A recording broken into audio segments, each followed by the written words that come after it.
What's going on, everybody? You see a Jaguar back here with GenJag.com, and we had some breaking Jaguars news today as the Jaguars made the decision to not pick up defensive end Dante Fowler Jr.'s fifth-year option.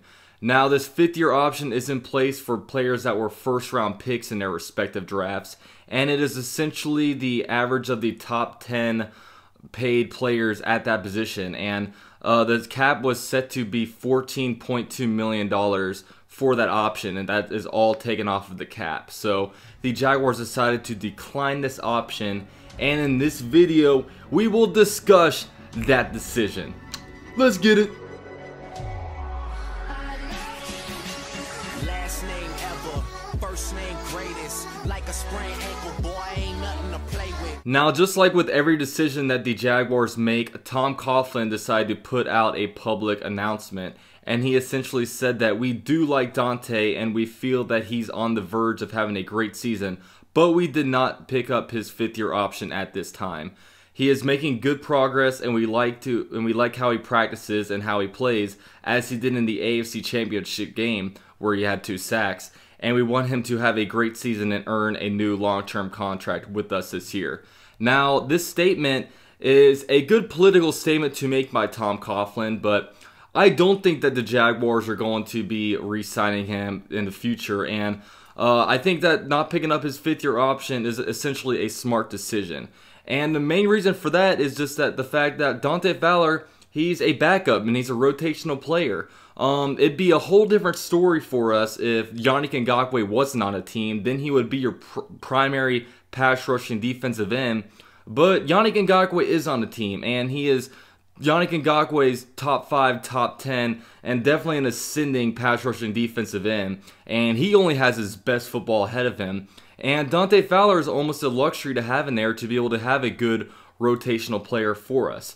Now, if you kind of go back and look at Dante Fowler's career with the Jaguars, obviously in 2015 he was a third-round pick, but less than 2 weeks later he tore his ACL on the first rookie minicamp, which sent devastation between the Jaguars players, coaches, and amongst the fan base. It sucked, and it just seemed like there was a black cloud that was just over the Jaguars practice field, as we just seemed like a cursed team at the time. Now, when he came back in 2016, he didn't necessarily have a year that we're all kind of expecting him to have. He only had 4 sacks, and a lot of times pass rushers in their first year kind of playing in the NFL, it's a huge adjustment just because, especially with guys like Dante Fowler, you know, he goes in the top 5 of the draft because he's just a freakish athlete, and the Florida Gators essentially just lined him up all over the field, and wherever he went, he was able to kind of make plays. But, you know, once you go into the NFL, you really have to work on your technique because you go against playing with a bunch of people smaller than you and a bunch of average Joes that all of a sudden playing a bunch of professional players and a bunch of starting caliber offensive linemen. And then at that point, you really have to start working on your different techniques when it comes to pass rushing moves. And in 2016, all Dante Fowler really did was just spin into offensive tackles. I mean, it wasn't very good. Then before the 2017 NFL season, he got a little bit of trouble, as you know, he got arrested right before training camp, and I was pretty hard on him. I was kind of making judgments about his characters that I really shouldn't have.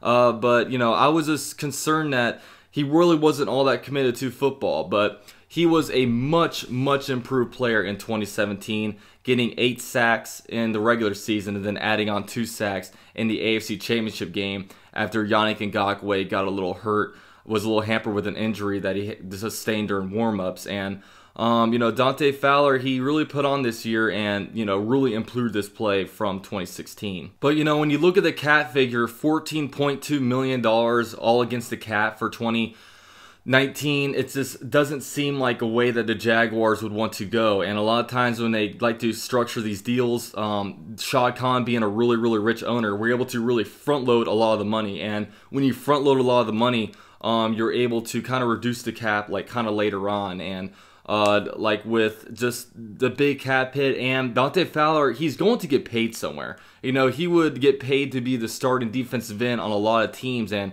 we are just very rich at our defensive line. And, you know, we're only really going to be able to afford to pay one of our premier pass rushers. So you want to pay Yannick Ngakoue or you want to pay Dante Fowler.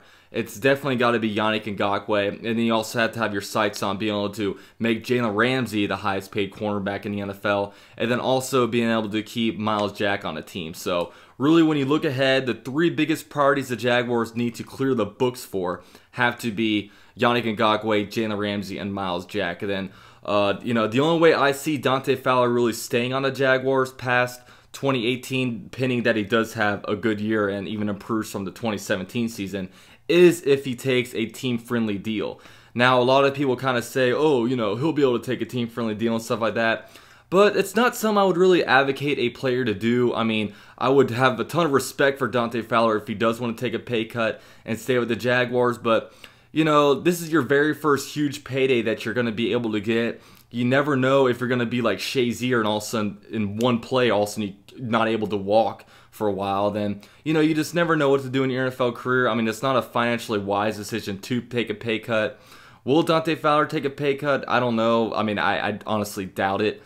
But, we'll see. I just, when I look at it, man, Dante Fowler, he's a nice player, but he's essentially a backup. He has one start in his career, and this is the kind of thing, this is why you got to start hitting on your draft picks, Once these players get more expensive, you have to be able to draft players to be able to replace them on their cheap contracts. And that's what I expect the Jaguars to do, next year. Looked at getting a pass rushing defensive end in the top 4 rounds to be able to plug in there and spell Yannick Ngakoue when he's tired and be able to come in there on your third down package to be able to rush from the opposite end. But we will have Dante Fowler for at least another year, and you look at it on one side of the defensive line, you have Yannick Ngakoue with Dante Fowler backing him up. On the other side, you have Calais Campbell with DeJuan Smoot backing him up. You look at the interior line, and you have 4 different guys in there with Marcel Darius, Malik Jackson, Avery Jones, and newly acquired first-round pick Taven Bryan.